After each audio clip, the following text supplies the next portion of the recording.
What's going on, everybody? I hope all is well. Welcome to another episode. That's right, of Tide Talks. I'm here with Javon. How's it going, Javon? It's going good, man. Better than amazing. That's what Better I than got. amazing. That's it. Today, we're going to talk about names, not numbers, leadership, why it's important to focus on the true ROI, which is the person. What do you say about that, Javon? Yep. I mean, our thing that is it's always about everything rising and falls on leadership. Shout out to John C. Maxwell with that quote, because when it comes to leadership and when it comes to people want to know that people care, right? There's this quote that I love so much, and it says, People don't care how much you know until they know how much you care," right? So when we're talking about numbers and we're talking about names and we put those two things in the same sentence, if you are a leader that is out there and you care more about your revenue, you care more about the compensation more than you care about the quality of your employees, then that's a problem, right? And we're going to talk about why that is a problem and how we can overcome that so that everybody wins, I would say. Yeah.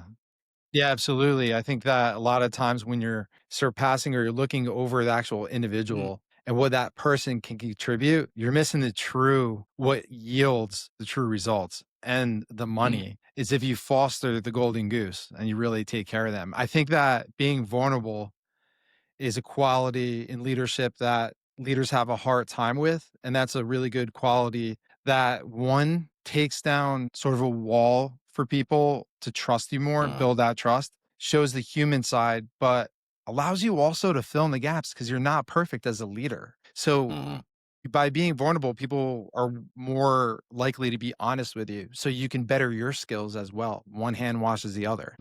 So basically what you're saying is like, make sure people see you, right? Make sure people see the spots, right? Because people look at perfection as something that is like a bad thing, but in reality, it's crazy because in my martial arts class, right, you really learn how to punch, right? You're just punching and punching. And what's beauty about repetition is that you can perfect an absolute move. So if I'm punching a tree 1,000 times every single day, and a new person comes in and sees that, and I've been doing this for 5 years, my Mhm. punch is going to be so perfect because of the repetition.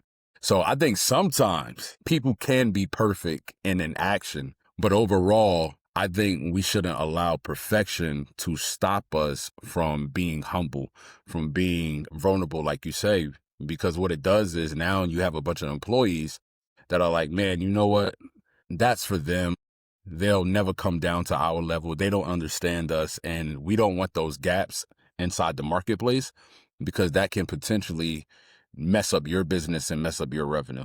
That's my take. Yeah, I agree. And I think that lack of communication, holding back when it comes to things like that, you're allowing on the back end sharks, you're allowing piranhas to fester, a negative culture. Because if you're propping yourself up to be this perfect person and this perfect leader, Yeah. you're not. So once you make a mistake or, maybe you're going in, your strength is sales, but you're going into engineering, into manufacturing facility too much, as an example. You may Uh, not know it. You've also put yourself reputation wise, maybe as unapproachable as well, because people may be intimidated by the fact that they don't feel like the CEO is walking by, you got to get it together sort of thing. But it doesn't have to be like that. It could be brainstorm sessions where everybody comes together and knowing each other. There's way to have workshops, which we are developing through Q&A, questions and answers, where you could uh, uncover something about the person you didn't know about, their past, or something you could relate to them. So there are avenues and ways that you can connect individuals yeah. in leadership roles. Connection is everything. I think when it comes to that, I would say like shout out to levels, right? Because levels are very important. People should know that there is somebody out there that has gone the extra mile, right? And they have knowledge and they have expertise in certain things, right? I think it's humility in that to know that, hey man, listen, I would love to reach to that level. It's Yeah. very inspiring. And I think it should be a connection from the top down and also from the bottom up, right? Like, how do we put the numbers and the names together? And this is what I mean by that is that we all focus on numbers, right? It's just in a different way. The question should be, is you focusing on the numbers hindering the relationship of the people that is creating the revenue for you? So the CEO and those C level people, they could be focused on revenue, but the employer is focused on the every other week paycheck. Meaning, so Yeah. one person is doing performance far as their paycheck, the other one is doing performance far as, hey, listen, we need to meet quota because if I don't get paid, you don't get paid, right? So I would say, talk to this, Jeff. Like, where do we draw the line when both people are focused on numbers, but where do we draw the line where we don't dehumanize people in the process of that? Yeah, it's a good question. I think that leading with love and not an Mm-hmm. agenda is really important. And like I mentioned before, when you're fostering people with that love, that connection, and you're leading through humility, there's an energy that gets created within the culture that people wanna come to work. They'll feel proud to wanna Mm-hmm. do it. How uniquely Ride the Wave is being tied into NCK equipment, something like that, we could create a culture where young people, a lot of young people right now, they can't get to Mm-hmm. a purpose. They're trying to seek a purpose. I think it's our responsibility as adults, as leaders, to really create an environment that someone could feel welcome, and the person Mm-hmm. that is just focused on the numbers, or who would go to work but has that extra icing on the cake of a leader that cares in a great culture, they're going to be the Mm-hmm. ones that stays. You're not going to have churn, and you're going to save a lot of money also on having to Mm-hmm. spend on training and onboarding. How much does it cost right now for you to onboard? You'll Oh have man. less churn, you'll have happier people, and you'll be leading with love and not an agenda in someone's best interest. And that's what will Mm, open up a whole set, and the numbers will come. yeah. It is crazy because it costs a lot to onboard, right? When you got to keep doing that.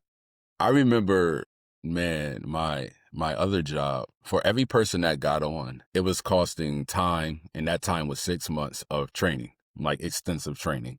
Right. And you're paying literally insurance, paying all, you're paying base pay and all this other stuff in 6 months. And that's if they work out.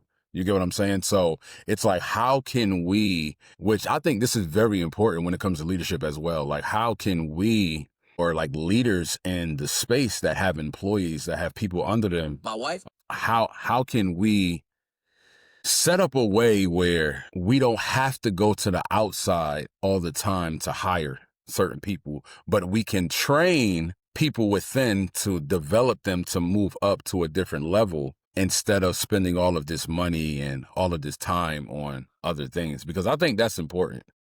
Yeah, I agree, and Wavemaker leadership training is what it's all about. It's gonna be about Mm, working directly with the leader to get to the bottom of the leader's purpose, to develop a roadmap, to go above and beyond also with potential C-level position as well, but to ingrain positive mm, principles, Wavemaker principles into a culture, have a structured onboarding process and empowerment training along with consulting, a very unique way to tie in a foundation if the owner chooses to into their brand. So there are ways to embed a positive culture from the inside out where everybody is on the same page. And what better way to tie in a great either foundation or something that's being done in the world hands on that a group could come together and contribute to, which would attract young people. mm, So everybody could contribute to one central cause, but have principles that really inspire a culture to brainstorm from the inside out, radiating that positivity right on the yeah, wall. Nerves are normal. So people that have those personal skills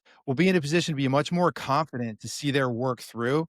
And no matter what you're doing, if you're typing in numbers, if you're in accounting, having leadership skills and training on any level within the organization and having someone heading that up is really mm. important. That's where we come in. Waymaker leadership. That's it. That's it. Because you need, if I put it like this, if you don't know how to get to the destination, then just outsource the problem, guys. Just outsource. I think I said this in the other Tide Talk where I was talking about that just because you're weak in a certain area, it doesn't mean that you can't capitalize in that area. You just need to delegate that to somebody who has your team in mind.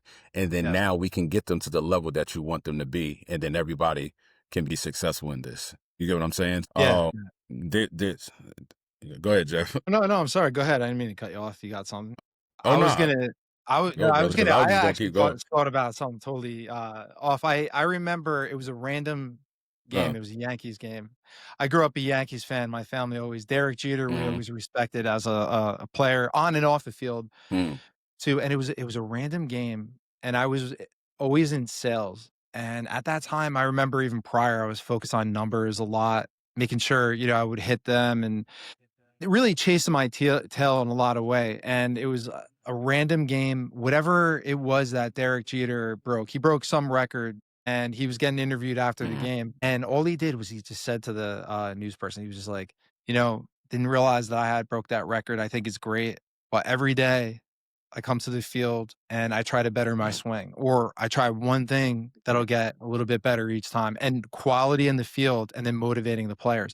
It was a random game, mm, and whatever he said resonated with me so much. I was like, "You know what I'm gonna do? Instead of worrying about mm, hitting my numbers, every person that comes through the door is working single or wireless. I'm gonna treat quality, and I'm gonna try to be mm, in the moment, and I'm gonna be real." And then you know what? Before you know it, I was number 1 in sales, crushing it, and then mm, sold a guy at BlackBerry, Stephen Klein, and ended up eventually getting a corporate job, and this is where we're at. So wow, I went past the wow. numbers there. That was an example of my life that led me and not focusing on the numbers, which really was a benefit. Yeah, that is a benefit. There was this guy that used to build teams that I knew, and he used to always outperform everybody with like team building. And he said one thing that always stuck to me.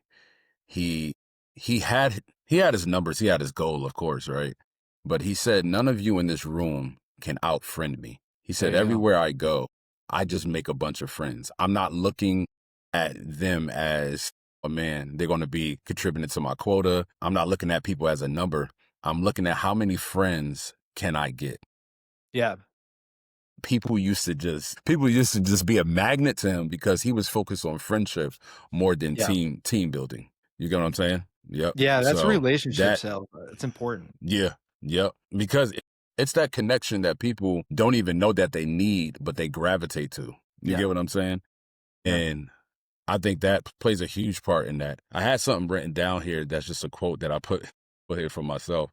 I said, when you only focus on the numbers, you'll forget who created them, right? Ah, When you only focus on the numbers, you'll yeah. forget who created them. And this is going to the topic of names, not numbers. Is that if you keep focusing on, oh man, we hit 5.3 million Yeah. in revenue this month. Well, how did you get there? Because it wasn't just you. You get what I'm Good saying? So cultures could I get think that lost in the numbers. Good cultures that are built, they could get people that come in or they could just get lost in that. It's just something that could really pull them in, and hmm it's important to stay outside of it. yeah, yeah, That was a 100%. good So quote, man. I try. Yeah, I try. You know, this is only the beginning. This is only the beginning of our uh, quotes. I know, right? But yeah, It's only guys. gonna start. So that's it. This is part of our Tide Talk. Names, not numbers. You know, when it comes to the leadership space and business, always focus that the path is to the person. That's our slogan. That's what we live by, and it will change the trajectory of a whole room when you're focused on the individual and not just the outcome. So that's my ending, brother. Absolutely. You got Thank something you. to say? Thank you so much. No, I think we're good. Thank you guys so much for tuning in. You take care. Talk to you soon. Mhm. Bye.